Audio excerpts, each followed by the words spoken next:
Hola, on se retrouve pour parler des énergies de la pleine lune en Cancer qui pour nous en France aura lieu le 18 janvier 2022.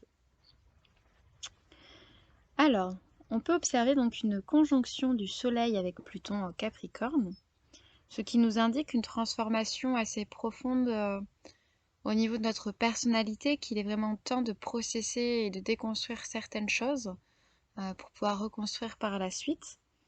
Et, euh, et retrouver une certaine stabilité derrière. Mais c'est des choses qui peuvent prendre du temps. Et notamment, cette configuration fait un carré avec l'ascendant du coup en balance.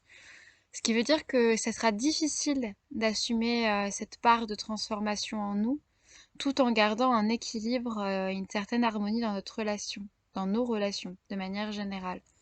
Donc ça va être assez challengeant de réussir à vraiment se transformer pour oser être soi et se défaire de l'impact que ça peut avoir sur notre entourage, sur les relations qu'on a. Il y a un équilibre un peu à trouver entre ces deux choses pour pouvoir vraiment y arriver au mieux, quoi. Il y a aussi donc du coup l'opposition forcément donc à la Lune et aussi au milieu du ciel, donc en Cancer. Donc là, avec la Lune et le milieu du ciel, on a vraiment cette énergie où on a, au niveau des émotions, au niveau de notre destinée et là où on veut, ça va être beaucoup d'émotions, beaucoup de besoin de protection ou de protéger, ça peut être aussi. Et tout ce qui est relatif aussi un petit peu au foyer, à la famille, il peut y avoir un flot émotionnel lié un peu à tout ça.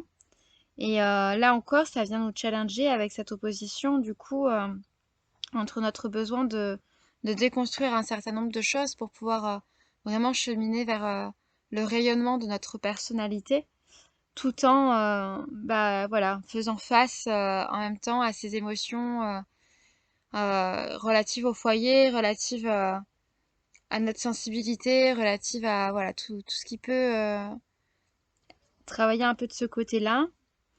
Et en même temps, on a aussi du coup la Lune et le milieu du ciel qui fait un trigone avec donc Neptune en Poisson. Donc là, malgré toutes ces émotions et ce besoin de sécurité, on va avoir aussi l'opportunité du coup de vraiment cheminer vers nos rêves parce que le milieu du ciel qui se retrouve en trigone avec Neptune, c'est plutôt bon signe pour aller vraiment dans notre voie d'accomplissement et vers ce qui nous porte et nous fait du bien pour pouvoir réaliser nos rêves. Donc on a aussi Neptune en Poisson qui fait un sextile avec Pluton en Capricorne. Donc là, il y a aussi une force de dire que voilà, cette transformation-là, aussi compliquée soit-elle à ressentir et à gérer sur nos émotions, eh bien, elle va vraiment nous aider dans ce cheminement vers nos rêves et dans la réalisation de ceux-ci. Il y a aussi Mars en Sagittaire qui, du coup, fait un sextile à Pluton, non, pardon, à Neptune en Poisson. Donc là, ça veut dire aussi, encore une fois, c'était ressorti les deux dernières fois, cette volonté de passer à l'action par le fait de découvrir de nouvelles choses, de s'ouvrir à de nouvelles choses, de nouveaux horizons, que ce soit autant physique que spirituel. Ça va aussi vraiment nous soutenir euh, dans, euh, dans la réalisation de nos rêves, en fait. Et aussi, donc, Mars en Sagittaire qui fait un sextile à l'ascendant en Balance. Donc, ça vient aussi soutenir cette ouverture-là, les relations qu'on a autour de nous. C'est-à-dire que plus on va s'ouvrir à de nouvelles choses, plus on peut potentiellement déjà faire de nouvelles rencontres, plus alignées. Et pour les rencontres déjà existantes, les relations qui sont déjà autour de nous, peut-être que ça peut nous permettre de comprendre mieux certaines choses, de prendre plus de recul, de voir les choses différemment avec peut-être plus de sagesse ou peut-être aussi de transmettre certaines choses. En tout cas, ça sera plus facile de se montrer tel qu'on est aux autres. Ça viendra soutenir en ce sens. Et donc aussi, l'ascendant en balance fait un carré, donc du coup, à la lune en Cancer. Donc là, il va y avoir quand même une difficulté à gérer nos émotions vis-à-vis des autres. On peut avoir besoin d'isolement pour pouvoir se recentrer. Et en même temps, on n'a pas envie de se couper de nos relations complètement, de complètement s'isoler. Donc il peut y avoir pas mal de frustration, peut-être des fois ça peut être de la colère aussi qui peut ressortir.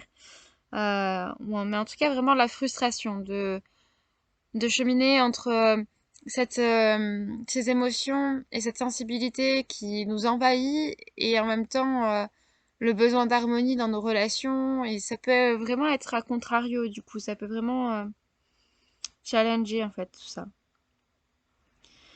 Et ensuite, on a aussi donc une conjonction avec Mercure et Saturne en Verseau. Donc là, ça veut dire que il va y avoir vraiment une analyse et une prise de recul sur qu'est-ce qui fonctionne ou fonctionne pas en nous et comment et voilà, et vraiment analyser ce qui surtout ne fonctionne pas en fait pour pouvoir peut-être s'en débarrasser et venir travailler vraiment dans ce sens de oser être soit dans son unicité et son individualité complète, quoi, oser être différent et ne plus avoir peur de ça. Et on va vraiment, pour pouvoir aller vers ça, analyser tous ces aspects-là de nous. Est-ce que quand je fais telle chose, ben, est-ce que c'est vraiment moi? Est-ce que ça fonctionne? Est-ce que ça... Alors quand je dis ça fonctionne, c'est est-ce que derrière ça c'est aligné à moi? Est-ce que ça me rend heureux ou heureuse? Est-ce que vraiment ça fait sens pour moi de faire ça? Voilà, quand je dis ça fonctionne, c'est ça en fait. Donc il va y avoir une analyse, une prise de recul pour pouvoir gagner en sagesse sur ce plan-là. Et il y a un carré avec du coup Uranus en taureau. Donc là, ça veut dire que aussi, ça va être difficile, encore une fois, de venir affirmer pleinement notre individualité dans la matière. Donc vis-à-vis par exemple des possessions, vis-à-vis euh, de tout ce qui est physique, tout ce qui est ouais, tout ce qui est vraiment dans la matière, tout ce qui est concret, tout ce qui est ouais. Voilà, les possessions, donc que ce soit l'argent, que ce soit les biens matériaux, tout ce qui est matériel. Voilà, ça peut être compliqué à ce niveau-là. Et en même temps, on a un trigone avec Vénus en Capricorne. Donc là, ça peut aussi venir nous dire euh,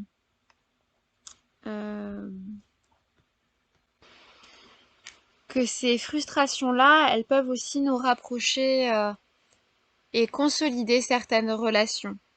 Ça peut être par ces difficultés-là aussi sur le plan possession matérielle, etc. Enfin, l'affirmation de notre individualité sur ce plan-là.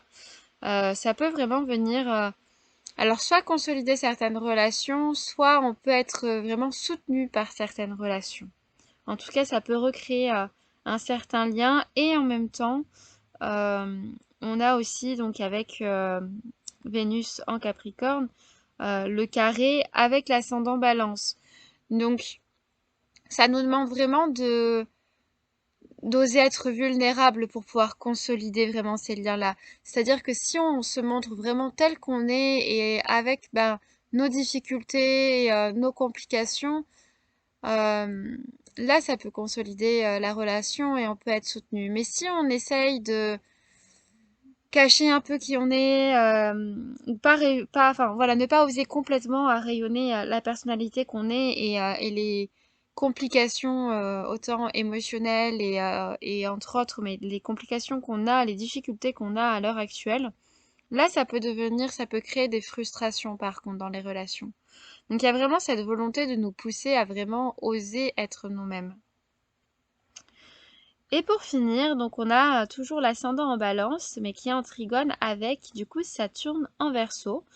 Donc on en revient avec cette idée que voilà, c'est plus on va avoir des difficultés, des frustrations dans nos relations quand on ne va pas en fait oser être nous-mêmes, plus on va avoir cette capacité à prendre du recul et se rendre compte qu'effectivement ça fonctionne pas en fait. Si on se montre pas comme on est en fait aux autres, on ne peut pas être aimé pour qui l'on est. Et c'est du coup une manière donc bah, voilà de prendre du recul pour pouvoir Avoir ces compréhensions-là, alors là, ça paraît facile quand je le dis, mais c'est des compréhensions vraiment dans la matière, dans des détails, dans des situations qu'on va venir du coup analyser. Et c'est vraiment par l'analyse de tout ça qu'on va pouvoir petit à petit vraiment oser être pleinement soi. Et c'est encore une fois une des grandes thématiques qu'on retrouve sur cette période. Voilà, je vous souhaite à tous et à toutes une belle pleine lune, malgré les émotions.